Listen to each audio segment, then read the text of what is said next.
And it's been, I don't know, like I say, 40 years ago when I was saved right in this church, you had that big uplifting, and then all of a sudden the cellar door goes out of it, because you gave in by deception, by Satan, the enemy. And 40 more years later, he draws me right back to the same identical church. And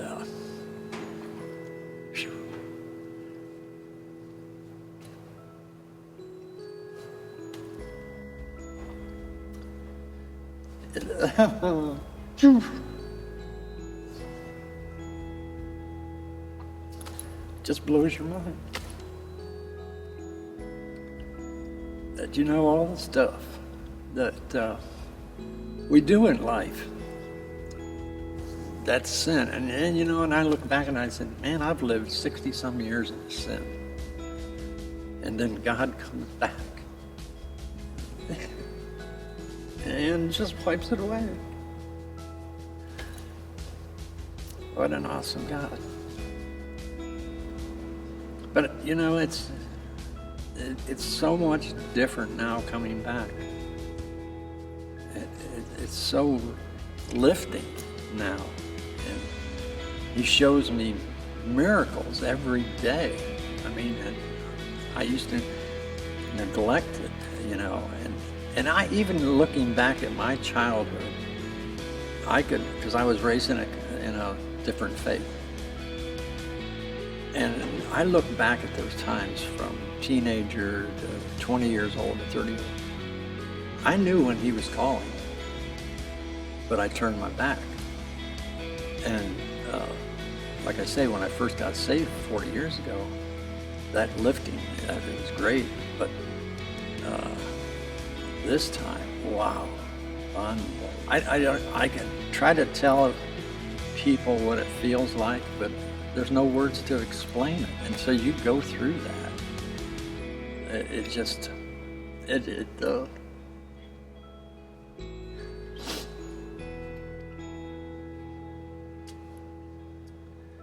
I don't know why he does it.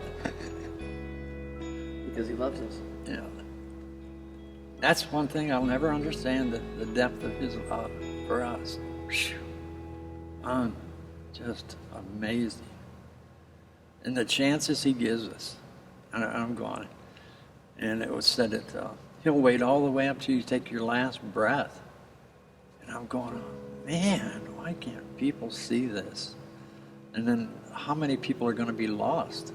Exactly. So. And and I see, I see my neighbors around my house and stuff like that. And ever since I came back to God, it's just like, wow, we don't need to really associate with him anymore, or it's like, whoa, he's different. There's something wrong here. So a lot of people kind of stay away from me. And but the amazing part is what he did to my brother. And I never said anything to try to change him in his ways, but I really believe that what he saw in me, he wanted. And he took a very, very severe alcoholic near death and brought him out of that. And today he reads his Bible. He goes to church every Sunday.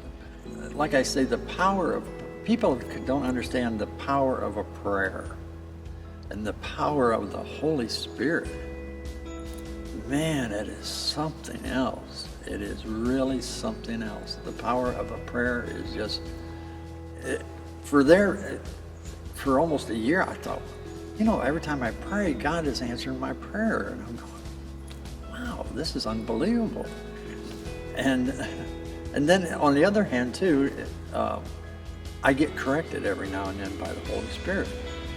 And this was kind of amazing because I should have seen it coming.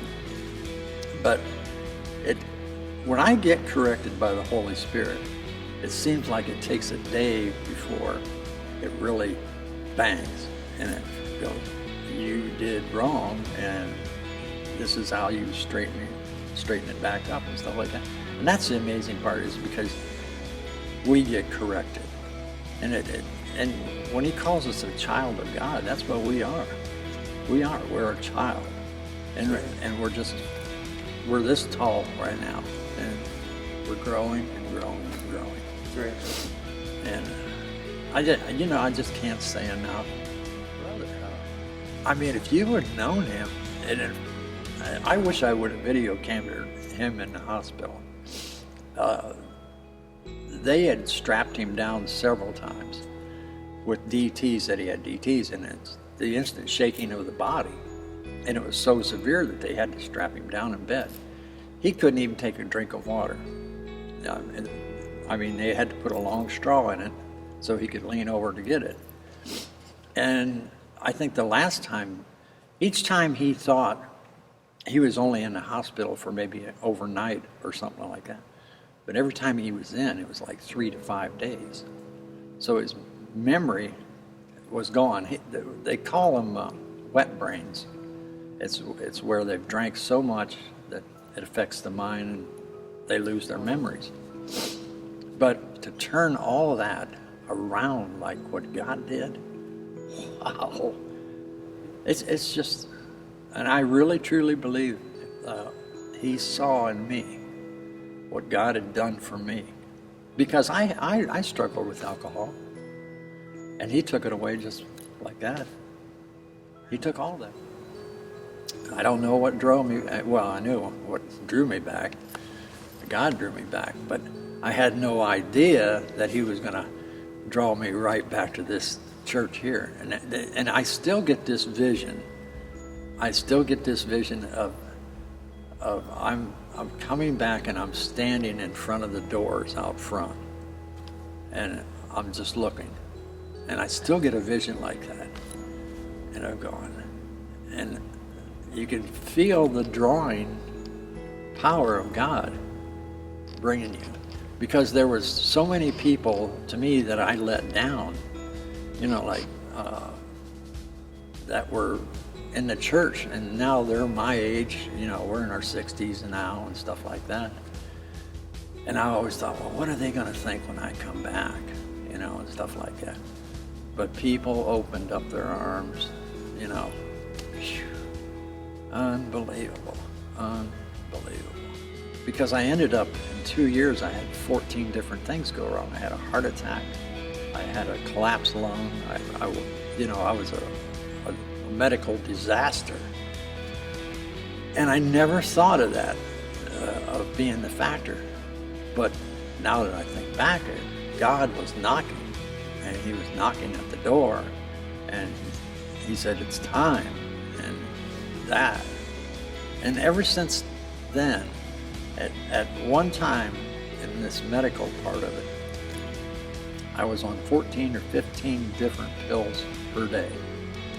And I was just taking a handful down the hatch, And to this day now, I take 2 pills. And they're a preventive pill. They're not for any ailments. And that's the amazing part, the healing part that God does. Cool. And God gives me just exactly what I need. He doesn't give me any more because I don't want any more. I want enough just to survive. Because if God gave me riches, I don't think I could handle riches. I would think the enemy would come. And I am so gracious just to have enough money to get me from my doctor, grocery, or whatever. And then he blessed me with a new car, and all I asked for was a used one. And what's he give me? He gives me a new one. And here last week, the air conditioner, and I'm going, Jiminy Christmas, what else? But yeah, it's amazing. It's really amazing.